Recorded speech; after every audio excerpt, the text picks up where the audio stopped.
오늘은 에스더 강의 12번째 마지막 시간입니다. 하나님의 잔치를 열다라는 제목으로 하나님 말씀 함께 나누겠습니다. 지난 한 주간 미국 뉴스에서는 계속해서 한 여성 앵커가 텔레비전 생방송을 진행하는 중에 총격으로 살해당한 그런 뉴스가 계속해서 나왔습니다. 범인은 같은 방송국에서 일하던 동료 옛 동료 흑인 남자였습니다. 미국에서 총기 사건이 자주 일어나지만 이번 사건은 정말 말 그대로 경악할 만한 일이 아닐 수가 없었습니다. 생방송을 진행하는 중에 그냥 방송 중에 총에 맞아 죽게 된 것입니다. 그 이유가 뭐라 그래요? 물론 그 사람에게 정신적인 문제가 있었죠. 근데 그가 이야기하는 게 뭐냐면 내가 차별을 받았다, 인종차별을 받았다고 하는 이유를 내세웠습니다. 이 미국에서는 인종차별이 아직도 큰 문제임에 틀림이 없는 것 같습니다.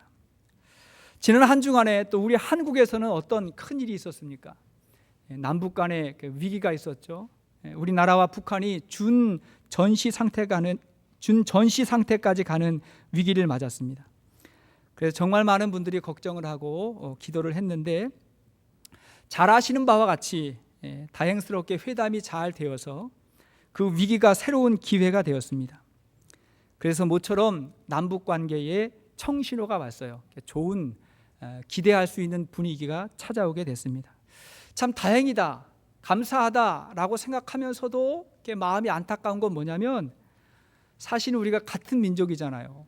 같은 민족이고 같은 핏줄인데 전쟁을 했을 뿐만이 아니라 아직까지도 서로를 위협하는 전쟁의 위기까지 있다는 현실이 너무나 마음이 아팠습니다.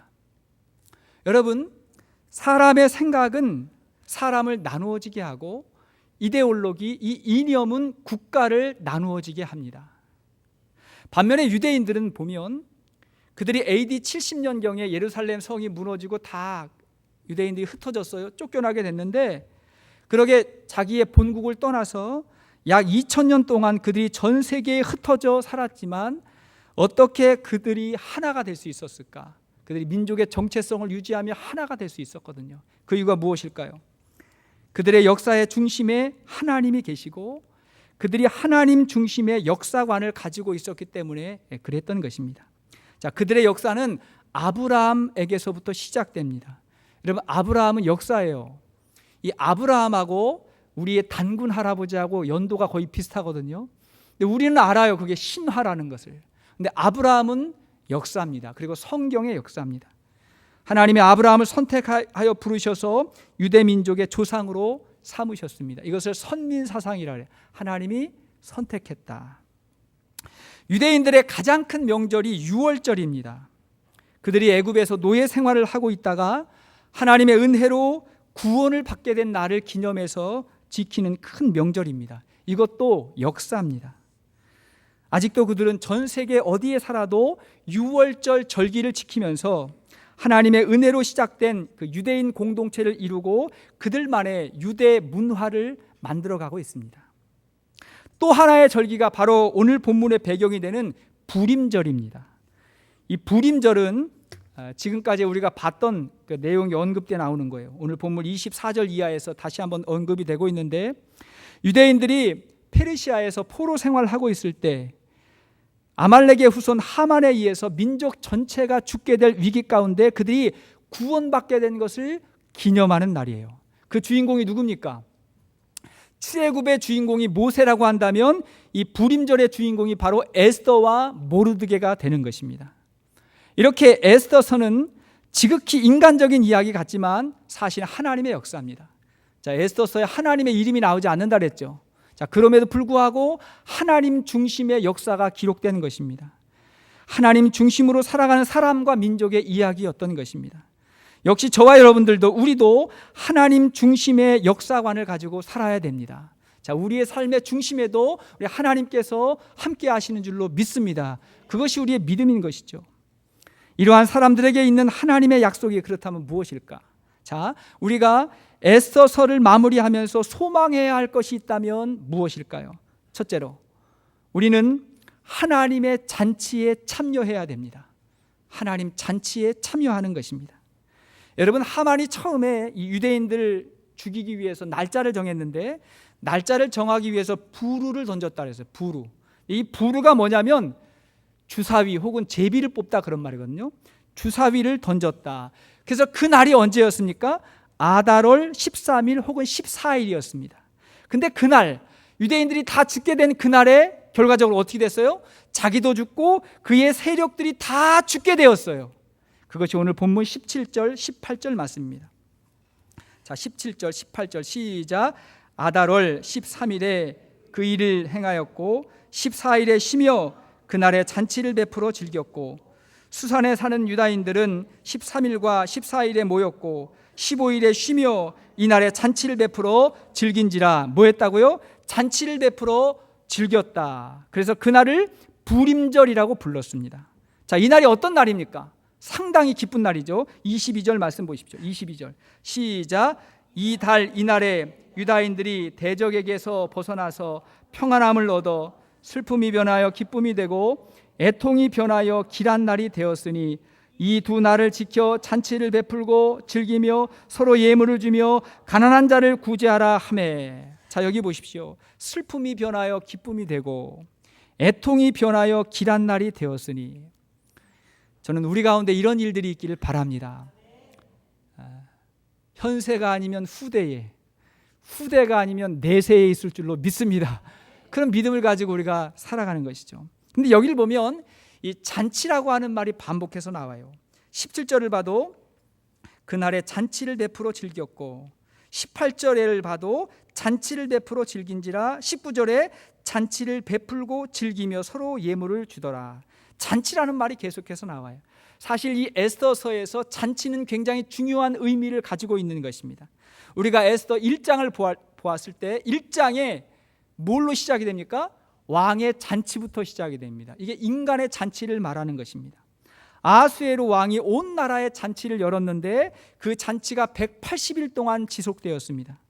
그리고 그 잔치가 끝난 다음에 왕의 궁전에서 따로 왕궁에 있는 사람들만을 위해서 7일 동안 잔치를 열었는데 그 분위기가 엄청났어요. 굉장히 화려하고 엄청난 잔치를 열었습니다. 근데 그 잔치의 목적이 무엇이었습니까? 왕이 자기를 과시하고 허세를 드러나기 위해서 잔치를 열었어요. 그리고 그 잔치가 어떻게 끝났습니까? 왕의 분노로 끝났습니다. 그 잔치가 무르익을 즈음에 기분이 좋으니까 왕이 뭐라 했어요? 자기 왕비를 불러가지고 춤추라 그랬는데 그 춤을 추지 않았기 때문에 벌어진 사건이 에스더 전체의 내용이 아니겠습니까? 이것은 인간의 잔치의 모습이에요. 겉으로는 아주 화려하고 거창해요. 근데 그 끝이, 그 속이 분노와 험으로 끝날 때가 많은 것입니다. 반면에 이 에스더서를 마무리하면서 벌어지는 잔치는 하나님의 잔치예요. 따라합시다. 하나님의 잔치. 이 잔치는 하나님이 주도하시는 잔치이면서 하나님의 승리를 기뻐하고 즐거워하는 잔치였습니다. 이 잔치는 아주 소박했어요. 아주 단아했어요. 그러나 진정한 기쁨이 여기에 있었습니다. 저와 여러분들, 우리 모두는 이 잔치를 경험하고 이 잔치를 추구해야 되는 줄로 믿습니다. 하나님과 함께하는 잔치입니다. 제가 청소년 때 좋아했던 가수가 두 사람 있었는데 이문세 씨하고 조화문 씨였습니다. 저도 그럴 때가 있었습니다. 그런 눈으로 저를 보지 마세요. 이문세와 조화문, 노래를 좋아하고 또 많이 부르고 그랬던 것 같아요. 이 두 사람이 저의 추억이 서려 있는 가수들인데, 그런데 제가 결혼하고 보니까 이 조화문 씨가 제 아내의 친척이었던 거예요. 그래서 어느 날 제가 처가 식구들에게 이렇게 인사를 다니게 됐는데 가다 보니까 이제 그 집에 가게 됐어요.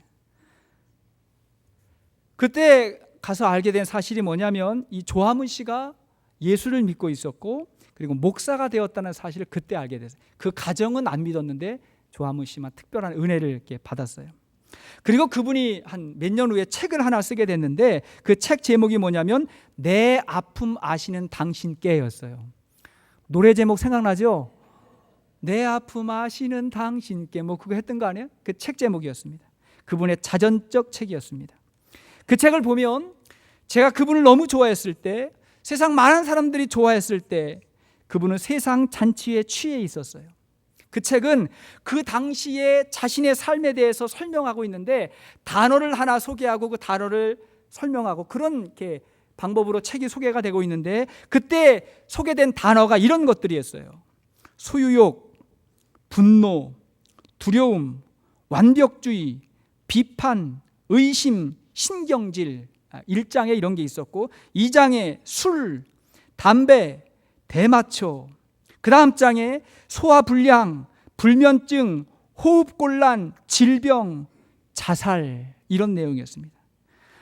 내가 그렇게 좋아했을 때 겉으로는 너무나 인기가 많고 화려한 모습이었는데 속으로는 병들어가고 있었던 것입니다. 그리고 나서 이제 그분이 예수를 믿고 나서 생겨진 단어들이 뭐냐면 사랑, 희락, 화평, 자비, 양선 이런 단어들이 나오고 이 책이 마무리될 때는 천국에 대해서 말하고 있었습니다. 여러분 오늘날도 수많은 사람들이 자기 과시를 좋아하고 허세를 좋아해요. 인간의 잔치를 갈망하는 것입니다. 그러나 진정한 행복과 기쁨은 하나님의 잔치를 경험해야 되는 것입니다. 마태복음 22장을 보면 이 천국의 혼인잔치의 비유가 나와요. 자, 22장 2절 이하의 말씀을 보시겠습니다. 시작. 천국은 마치 자기 아들을 위하여 혼인잔치를 베푼 어떤 임금과 같으니 그 종들이 보내어 그 청한 사람들을 혼인잔치에 오라 하였더니 오기를 싫어하거늘. 자, 여기서 임금은 하나님을 말합니다. 하나님. 그분이 잔치를 열고 사람들을 청하는데 청함을 받은 사람들이 오기를 싫어했다 그랬어요. 싫다고 말하는 것입니다. 여러분 하나님은 어느 특정한 사람만 청하는 것이 아니라 모든 사람들을 그렇게 청했는데 그들이 하나님의 잔치를 거부했습니다. 그 이유가 무엇일까요? 5절 말씀 계속해서 보십시오. 5절 시작. 그들이 돌아보지도 않고 한 사람은 자기 밭으로 한 사람은 자기 사업하러 가고. 자기 밭으로 자기 사업하러 갔다는 거예요. 하나님이 초청하는데 다른 곳으로 갔다는 것입니다. 여러분 예전에 우리가 즐겨 불렀던 복음송 중에 죄송해요라는 노래가 있어요. 죄송해요. 죄송해요, 죄송해요. 정말 잔치에 갈 수 없소. 장가 가야 하고 소도 사야 하고 논과 밭에 나가서 할 일은 많아. 내 어이하리 죄송해요. 누구한테 죄송한 거예요? 하나님 앞에. 왜 그래요? 내가 너무 바쁘다는 거예요. 논에 밭에 장가도 가야 되고 소도 사야 되고 내일이 너무 바빠가지고 내가 그 잔치에 못 가겠어요. 하나님 죄송해요, 죄송해요. 그렇게 말했던 것입니다. 내가 해야 할 일이 너무 많은 거예요. 내가 계획하고 내가 성공해서 그래서 내가 열어야 할 나의 잔치가 너무 중요한 것입니다. 그래서 보란듯이 잔치를 열어서 많은 사람들 초대하고 과시하고 즐기고 싶은 거예요. 근데 중요한 건 뭐냐면 그러다가 정작 하나님의 잔치를 거부하는 것입니다. 이것이 세상의 잔치를 위해서 하나님의 잔치를 잃어버린 것과 같은 사람의 모습인 것입니다. 사랑하는 여러분, 우리는 하나님이 배설하시는 하나님이 주관하시는 잔치를 경험해야 되는 줄로 믿습니다. 그것이 불임절날 그들이 경험했던 하나님의 잔치의 기쁨이었어요. 자, 그런가 하면 두 번째, 이 하나님의 잔치는 구원의 즐거움을 누리는 것입니다. 자, 구원의 즐거움을 누려요. 이 잔치에 참여한 사람들의 공통점이 구원을 경험한 사람이었습니다. 여러분 구원이 뭐예요? 구원. 큰 위기에서 절망에서 건짐을 받았다는 거죠. 내가 큰 위기 가운데 건짐을 받았다. 지금 불임절을 지키는 유대인들은 정말 큰 위기에서 구원의 기쁨을 누리게 됐어요. 그 위기가 얼마나 큰 위기였습니까? 갑자기 어느 날 그 모든 민족들이 한 날 죽음을 당하게 된 그 위기에서 그들이 구원을 받게 된 그날을 기뻐하는 것이죠. 여러분 오늘날도 유대인들은 매년 불임절을 지키는데 이 불임절이 12월 13일, 14일, 15일 이때쯤이라 그럽니다. 불임절을 지키면서 그들의 구원을 기념합니다. 일반적으로 불임절 전날 금식을 하면서 기다린다 그래요. 이것은 에스더가 왕 앞에 나가기 전에 금식을 하고 백성들에게 3일간 금식을 요청한 것을 기념하는 거예요. 보통 유대인들의 명절에는 음식의 절제가 있습니다. 음식의 절제. 그래서 유월절을 지킬 때도 그들이 무교병과 쓴 나물을 먹습니다. 왜 그러냐면 무교병, 누룩이 들어있지 않은 떡, 맛이 없는 떡이에요. 그래서 쓴나물을 먹어요. 그 출애굽하는 그날 밤에 그 긴장되고 그 정말 굉장히 초조했던 그 순간, 그 어려움을 잃어버리지 않는 그런 음식을 먹었던 것입니다. 사람은 좀 배가 고파봐야 감사가 더해지는 것 같아요. 하지만 부림절 자체는 기뻐하는 날이에요. 그래서 금식 후에 유대인들이 모여가지고 에스더서 전체를 낭독합니다. 낭독자가 전체 내용을 노래로 낭송을 하는데, 그러다가 이제 3장을 낭송할 때쯤 사람들이 시끄러워진답니다. 막 소음을 내고 시끄러워지는 거예요. 왜냐하면 3장에 위기가 다가오잖아요. 유대인들이 죽게 되는 날짜가 정해지고 유대인들이 죽게 되는 그 명령이 선포되는 그 3장이 되면 사람들이 시끄러워집니다. 그러다가 하만의 이름이 언급이 되면 야유를 하고 발을 구르며 더 시끄러워지는 거예요. 하만 그러면 우우우 하면서 이야기를 하는 거예요. 왜? 그 이름 듣고 싶지 않다는 거예요. 그렇게 반응을 한답니다. 그러다가 에스더 7장에 오면 하만이 죽고 승리하였을 때 그들은 환호를 부르고 승리를 노래한다는 것입니다. 그들의 구원을 기억하는 거예요. 그들은 과거의 구원이 오늘에 이어지고 그리고 미래의 승리를 만들어 간다는 그런 믿음이 있는 것입니다. 구원을 기뻐하는 거예요. 유대인들의 교육은 구원을 고난을 가르치는 것입니다. 고난을 가르쳐요. 고난을 잊어버린 민족은 미래가 없습니다. 고난을 가르쳐요. 안타깝게도 우리는 힘든 일은 다 내 대에 끝나고, 그죠? 우리 대에 끝나고 우리의 자녀, 우리 후손들은 절대로 고난을 경험하지 않게 합니다. 약간 지혜가 필요하다고 생각해요. 고난을 가르쳐야 돼요. 부잣집에서는 효자가 나오지 않는다는 말이 있어요. 부자가 되어도 명문 가문이 돼야 됩니다. 명문가는 고난과 희생을 가르쳐요. 상처와 아픔을 주라는 게 아니고 고난과 희생을 가르치는데, 왜냐하면 고난의 의미를 알아야 구원을 기뻐하기 때문에 그렇습니다. 진짜 감사를 깨닫기 때문에 그렇습니다. 자, 시편 119편 67절 이하의 말씀 보십시오. 시편 119편 67절 시작. 고난당하기 전에는 내가 그릇 행하였더니 이제는 주의 말씀을 지키나이다. 자, 71편 고난당한 것이 내게 유익이라 이로 인하여 내가 주의 율례를 배우게 되었나이다.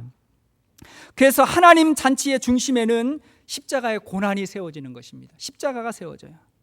우리는 예수님의 십자가 고난으로 세워진 교회에서 하나님의 은혜로 청함을 받은 우리들이 구원의 기쁨과 감격을 노래하는 것이 하나님의 잔치요 우리의 예배인 줄로 믿습니다. 그게 살아있는 천국 잔치와 같은 예배예요.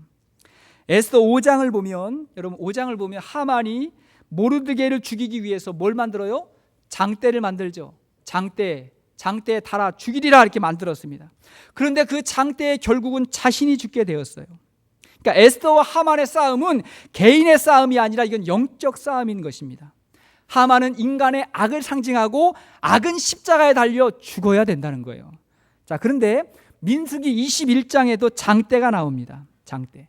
하나님이 이스라엘 백성이 광야에서 죄악 가운데 있을 때, 뱀에 물려서 그들이 죽어가고 있을 때 하나님께서 이런 말씀을 주셨습니다. 자, 민수기 21장 8절 이하의 말씀입니다.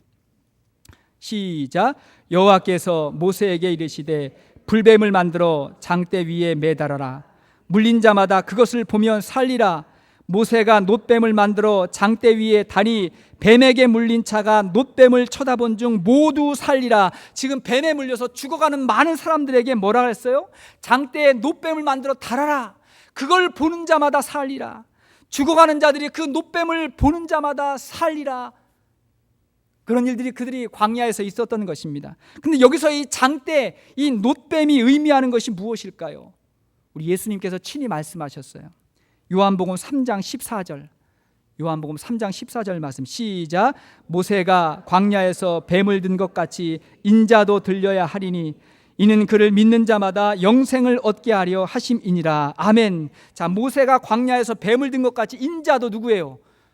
나도 들려야 하리니, 나도 장대 위에 달아야 하리니 그를 믿는 자마다 영생을 얻게 하려 하심이라.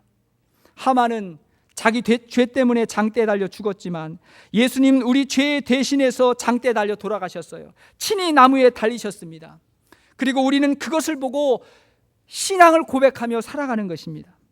우리도 하만과 같은 죄성이 있고 세상의 잔치와 쾌락을 쫓아간 그런 사람이었는데 그래서 우리 마음에 분노도 있었고 허무한 것도 많이 있었는데 예수님이 내 대신 십자가 달려 죽으시고 나를 구원하셨다는 거예요.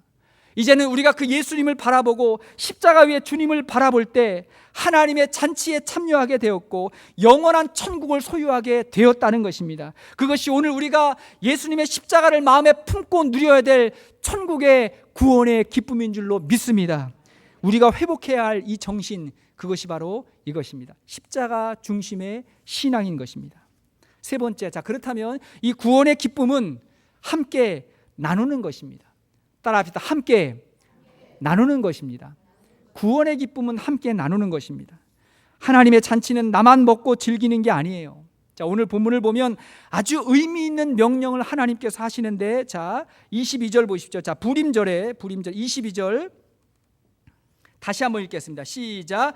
이날에 유대인들이 대적에게서 벗어나서 평안함을 얻어 슬픔이 변하여 기쁨이 되고 애통이 변하여 길한 날이 되었으니 이 두 날을 지켜 잔치를 베풀고 즐기며 서로 예물을 주며 가난한 자를 구제하라 하매. 여기 보십시오. 잔치를 베풀고 즐기며 서로 예물을 주며 가난한 자를 구제하라고 명령했습니다. 이것이 구원의 열매요, 구원의 결과라고 할 수 있는 거예요. 여기서 이런 명령을 내린다는 게 얼마나 의미가 있습니까, 여러분? 이 잔치에 참여해서 먹고 즐기는 것에만 힘쓰지 말고 너희의 기쁨을 서로 나누며 특별히 가난한 자들과 함께 나누어야 한다고 말합니다. 여기서의 가난은 경제적인 가난만 해석할 필요는 없어요. 우리의 도움이, 우리의 복음이 필요한 모든 사람들에게 손을 내미는 것입니다. 열매라는 것은 원래요, 내 주위의 사람들이 따먹는 거잖아요. 내가 구원받으면 내 구원의 열매를 누가 따먹어요? 우리 주위에서 따먹는 거예요. 그래서 진짜 우리가 믿음이 좋아지면 내 주위 사람들이 나로 인해서 즐거워지고 기뻐지는 거예요. 할렐루야. 이게 진짜 구원이죠. 내가 구원받고 내가 하나님의 은혜로 충만하면 우리 아내가, 우리 남편이, 우리 주위 사람들이 나로 인해서 부드러워지고 편안해지는 거, 이게 구원이란 말이에요. 마찬가지로 우리 교회가, 우리가 성장하고 우리가 부흥케 되면 우리의 잔치로만 끝나면 안 된다는 것입니다. 여러분 믿습니까? 우리의 잔치로만 끝나면 안 되는 거예요. 선교지로, 개척교회로 물질이 필요하고 복음이 필요한 사람들에게 흘러가야 돼요. 우리가 비전 153을 외쳤지 않습니까? 비전 153. 우리가 적어도 15개의 선교지와 선교사님들 후원하고 기도할 수 있기를 바랍니다. 그리고 우리 성도님들이 한 번쯤은 선교지에 가서 섬겨보고 기도해보고 하나님의 구원의 역사를 한번 체험해보는 그런 일들이 있기를 바랍니다. 그래야 우리가 안으로 썩지 않고 밖으로는 구원의 기쁨이 더욱더 충만해지는 것입니다. 얼마 전에 신문 기사 가운데요, 캘리포니아의 한 감옥의 죄수들에게 장애인 도우미 견, 그러니까 장애인들을 도와주는 개 있잖아요. 앞에서 이렇게 끌어주는 그 장애인 도우미 개를 훈련시키는 일을 이 죄수들에게 맡겼대요. 그러니까 죄수 가운데 이제 모범수들, 행동이 좋은 사람들 몇 사람 선별해가지고 16개월에서 18개월 동안 개 훈련을 맡긴 겁니다. 그런데 이 훈련에 참가한 사람들이 하는 이야기가 뭐냐면 이렇게 말하는 거예요. 내가 누군가를 도우리라고는 전혀 생각하지 못했습니다. 근데 그를 돌보는 일이 너무 기분 좋고 행복해서 나도 살아갈 이유가 생겼습니다. 이렇게 말해요. 개 훈련시키는데 내가 살아갈 이유가 생겼대요. 얘가 이 글을 읽으면서 참 마음이 좀 특별했고, 전 이런 생각을 했어요. 우리 예수님께서 베드로에게 찾아오셔서 말씀하셨잖아요. 내가 너로 인하여서 사람 낚는 어부가 되게 하리라. 사람 낚는 어부가 되게 하리라 하고 말씀하실 때 우리 주님께서 이렇게 생각하셨을 것 같아요. 베드로야, 베드로야, 내가 진짜 너에게 세상에서 가장 의미 있고 가장 축복된 일을 맡길 것이다. 너 한번 해볼 수 있겠냐? 네가 그 그물을 내려놓고 가장 의미 있고 가치 있는 일을 맡길 것인데 네가 사람 낚는 어부 될 수 있겠냐? 이렇게 말씀하셨을 때 베드로의 특징이 있어요. 모르면서 아는 척하는 거예요. 베드로는 항상 그래요. 잘 몰랐어요. 그럼에도 불구하고 예 주님, 제가 그렇게 하겠습니다. 내가 하겠습니다 하고 그가 그물을 내려놓고 예수님을 따라갔던 거예요. 그러나 그가 훗날 예수님 배신도 했고 도망도 갔지만 그에게 성령이 임하고 그가 초대교회의 탁월한 지도자가 된 이후에 그가 성도들에게, 저와 여러분들에게 이런 말을 남겨주었습니다. 베드로전서 2장 9절 이하의 말씀. 베드로전서 2장 9절 시작. 너희는 택하신 족속이요 왕같은 제사장들이요 거룩한 나라요 그의 소유가 된 백성이니 이는 너희를 어두운 데서 불러내어 그의 기이한 빛에 들어가게 하신 이의 아름다운 덕을 선포하게 하려 하심이라. 자, 이 말 누가 했다고요? 사도 베드로가 성도들에게 너희는 택하신 족속이요 왕같은 제사장이라고, 너희로 인해서 아름다운 덕을 하나님이 선포하게 하셨다고, 구원의 기쁨을 나누는 축복이 우리에게 있다는 것입니다. 어쩌면 우리의 도움이 필요한 사람은 우리가 용서해야 될 사람이 아닌가, 그런 생각 제가 해봤어요. 구원받은 사람의 특징이 용서입니다. 구원을 받으면, 은혜를 경험하면 사람들을 용서하는 마음이 생겨요. 요셉이 하나님의 은혜를 경험하고 그의 형들을 용서하잖아요. 욥이 고난 가운데 있을 때 3명의 친구들이 찾아와가지고 위로한다고 하는데 더 힘들게 하는 거예요. 이런 친구들 정말 대책 없어요. 고난 가운데 찾아와가지고 위로한다고 하는데 더 힘들게 하는 거예요. 나중에 욥이 그 고난을 극복한 다음에 어떻게 해요? 그 친구들 용서했을 때 비로소 욥에게 더 큰 축복이 임했던 것입니다. 우리 주위에 우리의 용서가 필요한 사람이 많습니다. 그죠?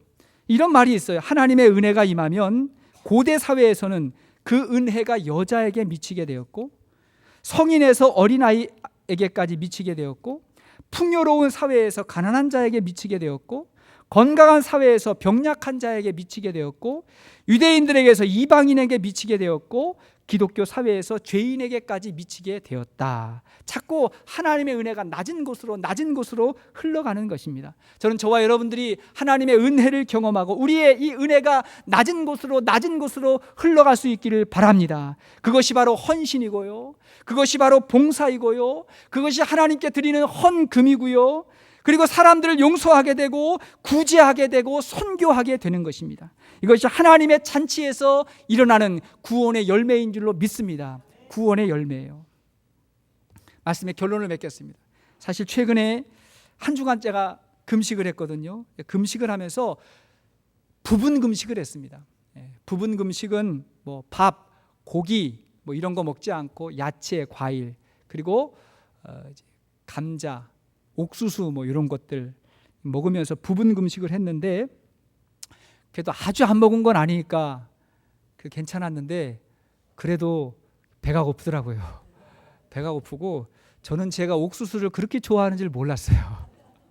저는 옥수수를 저도 안 먹었거든요. 왜냐하면 자꾸 이 사이에 끼니까 안 먹고 별로 이렇게 안 먹었는데 옥수수가 너무 맛있고 감자가 너무 맛있는 거예요. 감자, 옥수수 이렇게 먹었는데, 그러면서 제가 느낀 게 여러 가지가 있는데 이런 거 느꼈어요. 배부름이 우리를 교만하게 하고 그래서 불평하게 한다. 배부름이 우리를 교만하고, 여러분 교만한 사람이 불평하는 것입니다. 여러분 한번 따라해 보실래요? 진짜 따라해야 돼요. 옆 사람 보면서 배부른 소리 하지 마세요. 배부른 소리 하지 마세요.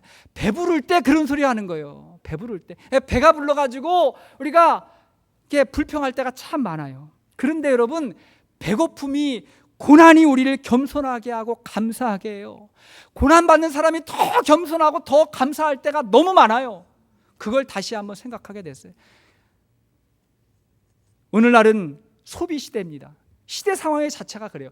소비가 촉진돼야 돼요. 정부가 어떻게 하면 소비를 촉진시킬 수 있고, 어떻게 하면 우리의 지갑을 열 수 있게 할까, 이게 경제 정책이잖아요. 그러니까 많이 소비해야 움직이는 그런 사회가 돼버린 것입니다. 그리고 재물을 축적하고 누리는 것이 능력인 시대가 돼버렸어요. 여러분 어떻게 그것 자체를 나쁘다고 할 수 있겠어요? 그리고 우리가 그것을 위해서 노력하고 기도하지 않습니까? 그것이 평상시의 삶 자체예요. 그러나 여러분, 우리가 반드시 이 시대 속에서 잃어버리면 안 되는 게 있어요. 우리 그리스도인들은 반드시 이거 잃어버리면 안 돼요. 우리가 기억해야 될 거 있어요. 뭐냐면 우리는 장차 임할 하나님의 잔치에 눈을 떠야 됩니다. 장차 임할 천국에 눈을 떠야 돼요. 그래서 지금 여기서 잘 먹고 잘 사는 것이 세상의 잔치가 전부인 것처럼 살지 않는 것입니다. 그러면 가난한 이웃들이 눈에 보일 것입니다. 앞으로 얼마나 더 가질 수 있을까, 얼마나 더 누릴 수 있을까가 아니라 최소한의 것도 갖지 못한 사람들에게, 아직도 복음을 모르는 사람들에게 내가 무엇을 할 수 있을까를 고민하고 기도하게 될 것입니다. 우리는 그렇게 주님을 기다리는 사람이 되어야 합니다. 여러분, 우리 주님을 기다리십니까?